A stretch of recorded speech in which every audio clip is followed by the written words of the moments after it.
This is your WLAK Daily News Roundup for Lake Air, 107.5 FM and 1260 AM in Amory. Civic Media News. I'm Terry Bell. Here's what Wisconsin needs to know. Health officials are confirming a case of the measles in Wisconsin. The person lives in Dane County and works in Rock County. The Department of Health Services says the measles has been rare in Wisconsin due to high vaccination rates, but measles is highly contagious and can cause serious health problems for people who are not vaccinated. Health officials are reassuring people that pasteurized milk from Wisconsin is safe to drink.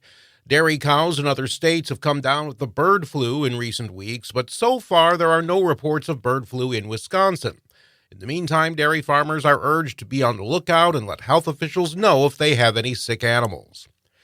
The most conservative U.S. House Republicans may try to remove Speaker Mike Johnson from his post this week. Wisconsin's Brian Steil is against the idea. It'd be a distraction. What we need to be focused on is the issues of the day. It'd be disappointing if any of my colleagues bring that forward, and hopefully we can keep Speaker Johnson in his job. Steil speaking with WISN TV's Up Front. The Republicans' right wing is unhappy with Johnson over the foreign aid package that passed last week. The Republican National Committee wants protesters farther away from the party's national convention in Milwaukee. A lawyer for the committee tells the Secret Service that Père Marquette Park would be problematic. City leaders won't confirm that's where the designated protest area will be. Protest organizers want to be closer to the convention's perimeter. State School Superintendent Jill Underly says her agency can't implement Wisconsin's new literacy programs until lawmakers approve funding for them. Republican legislators are claiming in court the state can't spend $50 million for new reading initiatives because of a partial veto by Governor Evers. Emergency room doctors say they're worried about their ability to care for pregnant patients who need abortions out of medical necessity. Dr. Polly Wiltz is an emergency medicine resident. We are putting ourselves at risk for allowing people who do not have medical training to pick and choose which procedures can and cannot be applied in the emergency department. The U.S. Supreme Court will decide whether patients have access to emergency room abortions in states that have banned abortions.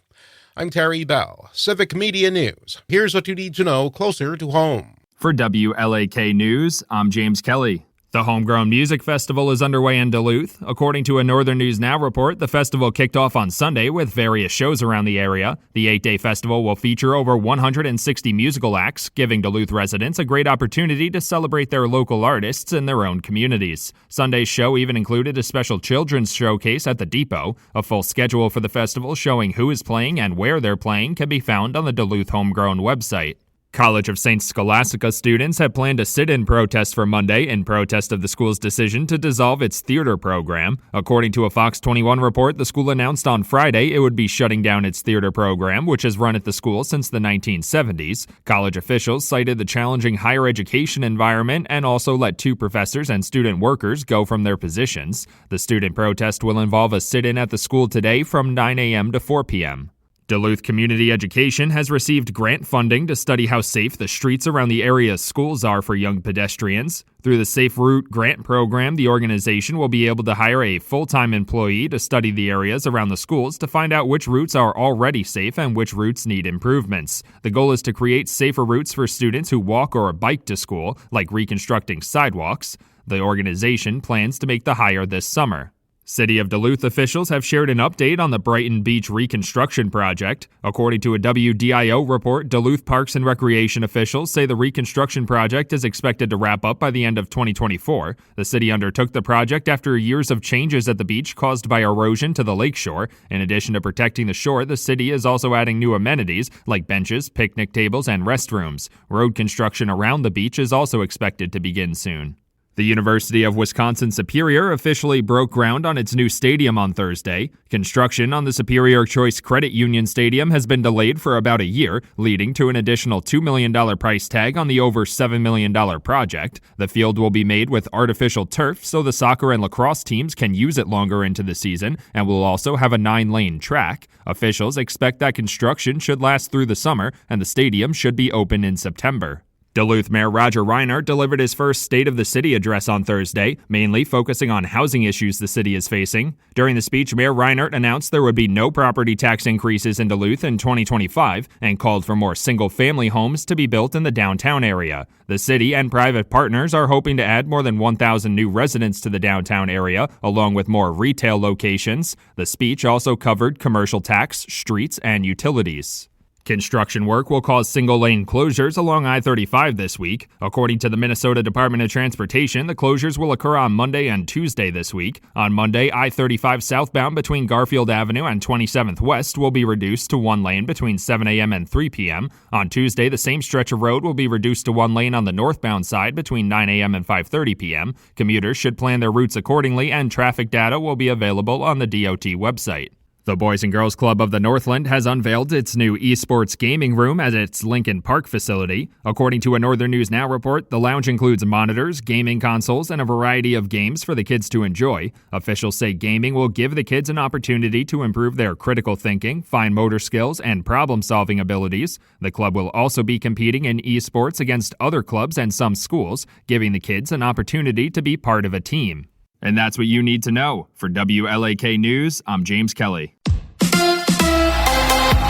It's the Brewers and the Rays tonight. Hi, I'm Mike Clemens with sports. The Brewers host the Rays at AmFam Field. Milwaukee coming off a 15-5 loss yesterday to New York. The Yankees' 6'7" Aaron Judge sliding into second, using his big hand to block shortstop Willy Adames' throw to first, but not called for interference. Pat Murphy. In the judgment of the umpire, there was not interference intentionally. I think after they watch it on video, if you guys watched it, replayed it, it's hard to say that he wasn't making an attempt to at least purposely obstruct. I don't think he wanted to get hit by the ball, but I think he was trying to purposely obstruct. NBA, no Dame, no Giannis, and then no Bobby Portis after he was ejected. The Bucks losing last night in Indy, 126-113, now down 3-1 to the Pacers. This is a great group to coach, I'm telling you. I know we have a lot of stuff going on, just clutter, injuries. But man, I'm loving this team every second that I'm with them. And today is another example of that. Game 5 tomorrow night at Fiserv Forum. The Packers adding 11 new players in the NFL draft. It's a long process that starts, in the middle of the summer for our guys. And to get to the end of it and feel really good about helping your football team is a really good feeling. And so I'm very, very appreciative of everyone's efforts. And again, I think we had a really good opportunity in front of us as we started on Thursday, and sitting here right now, I feel like we did a lot of good things for our football team, so we're excited about that. That's Packers GM Brian Gutekunst with sports. I'm Mike Clemens. On your entertainment beat, I'm Pete Schwaba. Disgraced movie producer Harvey Weinstein's 2020 convictions for sexual assault and rape have been overturned in New York State.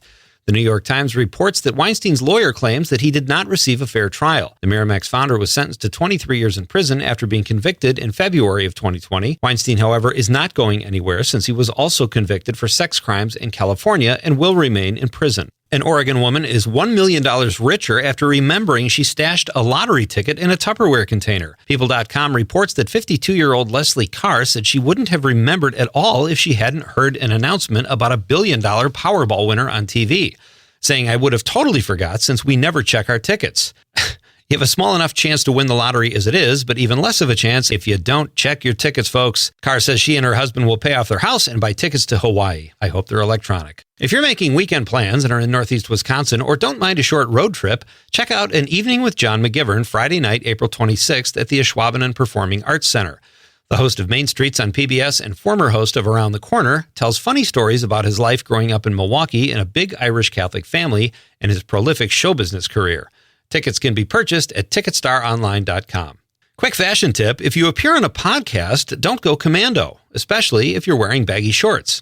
Travis Kelce and comedian Andrew Santino recently discussed Kelce's appearance on Santino's podcast a few years ago, where Kelce was literally hanging out. Santino and his editor decided not to reshoot, but just put a big Kansas City Chiefs logo over Kelce's ballular area. That's a medical term. Look it up. Kelsey laughed as he recalled the incident, saying he had no idea at the time. Yeah, sure. If you're looking for something to watch this weekend and no new films or TV shows grab your attention, why not go retro? The 1979 classic Alien is opening again this weekend. The release is to celebrate the film's 45th anniversary. Alien was directed by Ridley Scott and stars Sigourney Weaver, Veronica Cartwright, Tom Skerritt, and John Hurt. If you're lucky enough to live near a theater showing Alien, you will also be treated to an interview with director Ridley Scott before the showing of the film. Kathy Lee Gifford spoke to Entertainment Tonight this week about her new book titled I Want to Matter. Your life is too short and too precious to waste. Gifford said she finally found forgiveness for her late husband Frank Gifford's affair with a flight attendant. To be clear, the affair happened before Frank passed away. I love the way tabloids choose their words. Kathy Lee is an accomplished host and author and creator of Kathy Lee Casuals, which do not offer menswear. So rude. For more showbiz fun, tune in to Nightlight with me, Pete Schwaba, weeknights from 7 to 9 p.m. on the Civic Media Radio Network. Cloudy with a few off and on sprinkles today. Our high 55 this afternoon. The wind out of the south becoming west at 10 to 20. Tonight, clearing, becoming partly cloudy after midnight. Our low 39 tomorrow. Sunshine, late day and nighttime thunderstorms. Our high tomorrow, 71. I'm meteorologist Sean Cable. Temperature now 41. That's your WLAK Daily News Roundup from Civic Media. Subscribe to this podcast on Spotify, Apple, or wherever you find your podcasts. Find more news at lakeair.radio.